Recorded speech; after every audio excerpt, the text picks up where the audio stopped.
स्वागत। बदलापूर शहरात बदलापूर लोकलमधून बदलापूरवरून मुंबईला जाणारी कर्जत दिशेवरून येणारी आणि बदलापूरहून सुटलेली जी लोकल होती 859 ची, त्या 859 च्या लोकलमध्ये आज सकाळी अपघात घडलेला आहे आणि अपघातात महिला डब्यातून एक महिला जी आहे ती रेल्वे ट्रॅकमध्ये पडलेली आहे आणि तिच्या डोक्याला गंभीर दुखापत झालेली आहे। आपण या संदर्भातला व्हिडिओ जो आहे तो आपल्या बातमीमधून प्रसारित केलेला आहे। हा तो व्हिडिओ आहे जो आपण आपल्या लाईव्ह आपल्या बातमीमधून प्रसारित केलेला आहे। संबंधित महिला आहे जिचं नाव आपल्याला कळतंय कविता जाडिये म्हणून आहे। 41 वर्षीय ही महिला लोकलमधून प्रवास करत असताना लोकलच्या गर्दीने तिचा अपघात झालेला आहे आणि ती रेल्वे ट्रॅकमध्ये पडलेली आहे। 859 ची ती लोकल होती आणि त्या लोकलमध्ये पडून या महिलेच्या डोक्याला जी आहे ती गंभीर दुखापत झालेली आहे। सकाळची ही घटना आहे। आपण बघतोय बदलापूर शहरात रोजची जी लोकलने प्रवास करणाऱ्या प्रवाशांची संख्या आहे ती मोठ्या प्रमाणात वाढलेली आहे। आपण रेल्वे प्रशासनाकडून आत्ताच माहिती घेतलेली आहे, त्याप्रमाणे जर आपण माहिती घेतली तर ती माहिती अशी आहे की रेल्वेने बदलापूर स्थानकातून रोज 1.5 लाख प्रवासी जे आहेत ते प्रवास करतात आणि या 1.5 लाख प्रवाशांचा जीवाचा प्रश्न जो आहे तो ऐरणीवर आलेला आहे। अनेकदा आपण बघतोय की तिसरी चौथी मार्गिका होणार अशा प्रकारच्या ज्या काही आपल्याला बतावण्या सांगितल्या जात आहेत रेल्वे प्रशासनाकडून, जेणेकरून रेल्वेची जी आहे फ्रिक्वेन्सी वाढवली जाईल अशा प्रकारे सांगण्यात येते। मात्र तिसरी आणि चौथी रेल्वे मार्गिकेसाठी जे प्रयत्न आहेत ते अतिशय धीम्या गतीने होताना दिसतात। आज जो काही अपघात घडलाय तो आजचा पहिलाच अपघात नाहीये। यापूर्वी आपण बघतोय बदलापूर शहरात या लोकल प्रवासातून प्रवास करणाऱ्या अनेक प्रवाशांना आपल्या जीवाला देखील मुकावं लागलेलं आहे। सकाळी आपण घर जेव्हा सोडत असतो, तमाम बदलापूरकर जेव्हा आपला घर सोडत असतात, कामाच्या ठिकाणी जात असतात, घरच्यांचा निरोप घेत असतात हसतमुखाने, संध्याकाळी तोच चेहरा हसतमुखाने घरी परतेल का आता याची भीती मनात राहिलेली आहे। तमाम बदलापूरकरांना हीच भीती सतावत आहे, कारण बदलापूरला ज्या तुलनेत लोकल हवे आहेत त्या तुलनेत लोकल नाहीयेत। बदलापूर स्थानकातून जसं आपण म्हटलं 1.5 लाख प्रवासी रेल्वेने प्रवास करतात मुंबईच्या दिशेने, त्यामुळे रेल्वेचा जो महसूल आहे तो देखील वाढतोय। रेल्वेला एक महसूल मिळतोय बदलापूरमधून, मात्र त्या तुलनेत बदलापूरकरांना कुठल्याही प्रकारच्या लोकल सुविधा मात्र मिळत नाहीयेत आणि त्यामुळे बदलापूरकरांचा जीव जो आहे तो टांगणीला लागलेला आहे। रोज प्रवास करत असताना जीवाची भीती घेऊन बदलापूरकर प्रवास करत आहेत। आज त्याच एका भीतीची कुठेतरी आपण पाहिलेली आहे। ही उधळणी रेल्वे प्रशासनासाठी आहे, ही उधळणी कुठेतरी स्थानिक लोकप्रतिनिधींसाठी आहे। मध्यंतरी ज्या वेळेला लोकसभेच्या निवडणुका पार पडल्या आणि त्यावेळेला नव्याने निर्वाचित झालेले या ठिकाणचे खासदार बाळामामा उर्फ सुरेश म्हात्रे हे बदलापूर स्थानकात आले होते। त्यांनी जी बदलापूर स्थानकात येऊन दबंगगिरी दाखवली होती, कुठेतरी इथल्या अधिकाऱ्यांवर वर्चस्व दाखवून या ठिकाणी ज्या काही सोयी सुविधा आहेत त्याचा पाठपुरावा केला होता आणि त्यानंतर त्यांनी राजकारणांसारखंच एक आश्वासन बदलापूरकरांना दिलं होतं की दर 15 दिवसाने किंवा 1 महिन्याने मी बदलापूर स्थानकात फेरी मारेन। आता या गोष्टीला वर्ष होऊन गेला असेल, खासदार मात्र बदलापूर स्थानकात कधीही फिरकले नाहीत।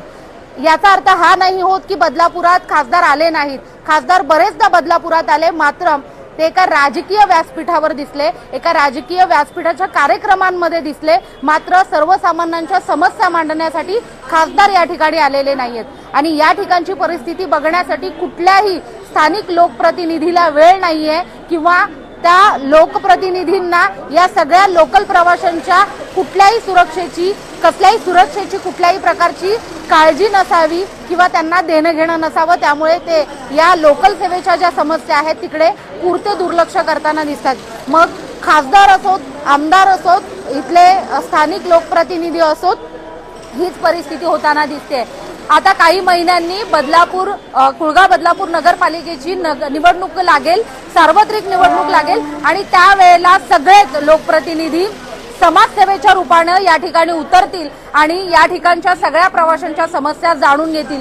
पण त्यापूर्वी बदलापूर शहरात ज्या समस्या लोकल प्रवाशांना जाणवतात त्या जाणून घेण्यासाठी आज कोणताही जो काही लोकप्रतिनिधी आहे तो या ठिकाणी येताना दिसत नाहीये किंवा या ठिकाणच्या समस्या वरच्या स्तरापर्यंत मांडण्यासाठी कोणताही लोकप्रतिनिधी स्वतः या ठिकाणी प्रयत्न करत नाहीये। ही खरंच राजकीय अनास्था आहे, ही खरंच प्रशासकीय अनास्था आहे। मात्र यामुळे कुठेतरी सामान्य बदलापूरकरांचा जीव जो आहे तो टांगणीला लागलेला आहे। बदलापुरातून आपण रोज बघतोय की जसं आपण रेल्वे प्रशासनाकडून मागितली माहिती, रोज 1.5 लाख प्रवासी बदलापुरातून प्रवास करतात। मात्र या 1.5 लाख प्रवाशांच्या सुरक्षेचा प्रश्न जो आहे तो मोठ्या प्रमाणात जाणवतोय। ज्या बदलापूर स्थानकातून ज्या काही ट्रेन मुंबईच्या दिशेने जातात त्यांची संख्या किती आहे, मुंबईहून बदलापूरच्या दिशेने येणाऱ्या लोकलची संख्या किती आहे, हे महत्त्वाचं कारण ठरतंय। कारण जी काही संख्या आहे रेल्वेची ती इतकी तुटपुंजी आहे आणि त्या प्रमाणात रेल्वेनं प्रवास करणाऱ्या बदलापूरकरांची संख्या इतकी वाढलेली आहे की आता गर्दीमुळे प्रत्येकाला आपला जीव मुठीत घेऊन प्रवास करावा लागतोय। आज कविता जाडिये या 41 वर्षीय महिलेचा अपघात या ठिकाणी झालेला आहे। मात्र असे अपघात रोज घडतात आणि आपण बघतोय आत्ताही दुपारची वेळ होत चाललेली आहे, 12ची वेळ होत चाललेली आहे। बदलापूर स्थानकात तेवढीच गर्दी आहे। मात्र ज्या वेळेला कर्जत, आता हा जो फलाट क्रमांक 3 आहे या ठिकाणाहून आपण बघतोय की कर्जतच्या दिशेने, खोपोलीच्या दिशेने येणाऱ्या ज्या लोकल आहेत त्या या ठिकाणी थांबतात या फलाटावर आणि इथून या प्रवाशांना प्रवास करावा लागतो। रोजचा हा जो प्रश्न आहे, या ठिकाणी काही लोकल प्रवासी आहेत। आज एका महिलेचा अपघात या ठिकाणी घडलेला आहे सकाळी 8:59च्या ट्रेनला। त्या महिलेच्या डोक्याला गंभीर दुखापत झालेली आहे, सुदैवानं तिचा जीव वाचलेला आहे। मात्र ही परिस्थिती आपण रोज बघतोय। काय वाटतंय की लोकल सेवा वाढल्या पाहिजे ना? लोकल ट्रेन तर वाढलंच पाहिजे खरं म्हणजे, आणि जे प्रत्येक स्टेशनला जे गर्दी वाढते तिथून रोज ट्रेन खाली सुटली पाहिजे आणि लोकांना चढायला उठायला आरामशीर होऊ शकता, बसू शकता, हे म्हणणे माझं। कोणाचा अपघात होता कामा नाही, कोणा दुखापत होता कामा नाही, काय कोण कामानं राहतो, कोण म्हातारे माणसं असतात त्यांनाही चालवता त्रास होतो, हेच माझं म्हणणं आहे। अशी काही सुविधा करा का लोकांना काही सुविधा वाटली पाहिजे बसायची आणि उतरायची, हीच माझी अपेक्षा सहकार्याने। Thank you sir. या ठिकाणी आपण बघतोय की जे प्रवासी आहेत ते आपले मागण्या मांडतायत। मात्र या ठिकाणी मोठी शोकांतिका हीच आहे की त्यांच्या मागण्या ऐकण्यासाठी कुठल्याही लोकप्रतिनिधीचे कान मात्र उघडे नाहीयेत। कारण या मागण्या वर्षानुवर्ष आहेत, मात्र लोकप्रतिनिधींचं या मागण्यांकडे पुरतं दुर्लक्ष होतंय। अनेक प्रवासी असतात या ठिकाणी प्रवास करणारे, ज्यांना रोज आपलं नियोजित ठिकाण गाठायचं असतं, आपलं ऑफिस आणि ऑफिसमधून घर गाठायचं असतं। मात्र या सगळ्यात कुठेतरी प्रवास करताना ज्या वेळेला अशी जी परिस्थिती निर्माण होते, या गर्दीमुळे अपघात होण्याची जी शक्यता निर्माण होते, त्याकडे लक्ष द्यायला कुठल्याही लोकप्रतिनिधीला का वेळ नाहीये, हा मोठा प्रश्न या निमित्ताने उपस्थित होतोय। सकाळची ही घटना आहे, मात्र या घटनेवरून पुन्हा एकदा अनेक असे प्रश्न जे आहेत ते निर्माण होत आहेत। जसं आपण मांडलेले आहेत की खासदार ज्यांनी आपल्याला आश्वासनं दिली होती की मी या ठिकाणी येणार आहे, ते खासदार आता कुठेतरी हरवलेले आहेत, त्यांना शोधावं लागणार आहे। या ठिकाणचे आमदार असतील, सामान्य लोकप्रतिनिधी असतील, माजी नगरसेवक असतील, त्या सगळ्यांनी कुठेतरी हे प्रश्न मांडायला हवेत, कुठेतरी हे प्रश्न पुढे जायला हवेत। अशा प्रकारच्या मागण्या ज्या आहेत त्या प्रवाशांकडून होताना दिसतात आणि आपण बघतोय की बदलापूरची ही जी लोकलची संख्या आहे, लोकलमधून प्रवाशांची जी संख्या आहे ती दिवसागणिक वाढताना दिसतेय। दुपारची वेळ आहे, काही वर्षांपूर्वी हीच गर्दी होती, ती कमी होती, मात्र आता ही गर्दी मोठ्या प्रमाणात वाढतेय आणि तुम्हाला देखील अनेक असे प्रश्न सतावत असतील, अनेक अशा मागण्या असतील। आपले बदलापूरच्या दर्शकांनी आपले बदलापूरवर नेहमी आपल्या समस्या मांडलेल्या आहेत आणि त्या समस्या रेल्वे प्रशासनाकडून दूर होण्यासाठी आपले बदलापूरने नेहमी प्रामाणिक प्रयत्न केलेले आहेत। अनेकदा लोकलच्या अनेक तक्रारी निर्माण होतात, अनेकदा मालगाडी घसरणे किंवा इतर ज्या तक्रारी होतात त्यासाठी आपले बदलापूर नेहमी या ठिकाणी येऊन सामान्य बदलापूरकरांच्या लोकलने प्रवास करणाऱ्या चाकरमान्यांच्या समस्या मांडत असतं आणि याच अनुषंगाने आज देखील जी काही घटना घडलेली आहे त्या घटनेनंतर आपण हीच सगळी घटना समोर आणतोय आणि पुन्हा एकदा रेल्वे प्रशासनावरती प्रश्नचिन्ह निर्माण होतोय। आज जी घटना घडली त्यानंतर एक प्रामुख्याने लक्षात आणून देऊ इच्छितो की ज्या वेळेला हा अपघात घडला त्यानंतर बदलापूर स्टेशन प्रबंधक आहेत त्या महिला स्टेशन प्रबंधक आहेत त्यांनी लगेच या सगळ्या घटनेची ताबडतोब दखल घेतली। या ठिकाणचे रेल्वे कर्मचारी आहेत त्यांनीही दखल घेतली आणि त्या महिलेला लवकरात लवकर मदत मिळवून तिला रुग्णालयात दाखल करण्यात आलं, ग्रामीण रुग्णालयात नेण्यात आलं आणि त्यानंतर बदलापूर शहरातल्या एका खासगी रुग्णालयात सध्या तिच्यावर उपचार सुरू आहेत। सध्या आपण त्या रुग्णालयात जाऊन देखील चौकशी केलेली आहे। महिलेची प्रकृती गंभीर असली तरी साधारण स्थिर त्याची आहे। आता तिच्यावरती इतर ज्या काही तपासण्या आहेत त्या होणार आहेत।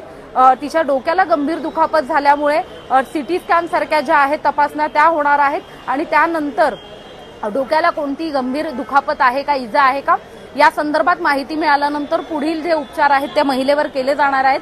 त्या महिलेसोबत तिचा पती या ट्रेननं प्रवास करत होता, त्यामुळे ते या ठिकाणी होते आणि त्यांनी वेळेत आपल्या बायकोवरती उपचार व्हावेत यासाठी जी काही दखल आहे ती घेतलेली आहे। मात्र पुन्हा एकदा रेल्वे प्रशासनावर जी जबाबदारी आहे की बदलापूर शहरात आता जी कर्जतच्या दिशेने आलेली लोकल आपण बघतोय आणि या ठिकाणी आता बघतोय लोकलमध्ये चढण्यासाठी जो काही हा जीवन संघर्ष आहे, हा जो प्रवास करण्याचा जो संघर्ष आहे तो दुपारच्या वेळेस सुद्धा तसाच आहे।